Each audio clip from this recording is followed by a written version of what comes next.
എൻ്റെ കൂട്ടുകാരെ എല്ലാവരും സുഖമായിട്ടൊക്കെ ഇരിക്കുകയല്ലേ. അപ്പോൾ രാവിലെ എഴുന്നേറ്റ് പോലും വരുമ്പോഴേ ഇതേപോലെ ഒരു കപ്പിൽ നല്ല പതയോട് കൂടിയ നല്ല മധുരമായിട്ട് കുറച്ച് ചൂട് ചായ കിട്ടുമ്പോൾ നല്ല സുഖമല്ലേ. അങ്ങനെ ഒരു ഗ്ലാസ് ചായയൊക്കെ കുടിച്ചിട്ട് എൻ്റെ കയ്യിൽ കിട്ടിയത് കുറച്ച് പയറുകൂട്ടന്മാരെയാണ് കേട്ടോ.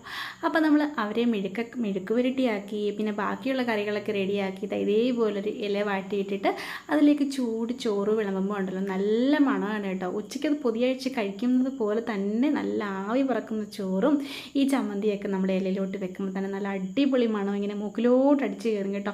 ഈ ചമ്മന്തി ഉണ്ടല്ലോ മാങ്ങാ ചമ്മന്തിയാണ്. എനിക്ക് കല്ലിലടിക്കുന്ന ചമ്മന്തിയാണ് ഇഷ്ടം. പക്ഷേ ഞാൻ എപ്പോൾ ചമ്മന്തി അരച്ചാലും അത് ഉരുട്ടിയെടുക്കാൻ പറ്റൂല കേട്ടോ.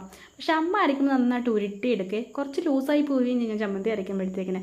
അങ്ങനെ ഇതേപോലെ ചോറും കറികളൊക്കെ വെച്ച് പൊതിച്ചോറൊക്കെ കെട്ടി ഇന്ന് ഉച്ചയ്ക്ക് കൊണ്ടുപോവാണ് കേട്ടോ. പിന്നെ എന്നെക്കകത്ത് കുറച്ച് കരളുകുട്ടന്മാരും ഉണ്ടായിരുന്നു, അത് നമ്മൾ റോസ്റ്റ് ആക്കി കേട്ടോ. അപ്പോൾ എല്ലാം കൂട്ടി കഴിക്കുന്ന നല്ല അടിപൊളി ടേസ്റ്റ് ആയിരുന്നേ.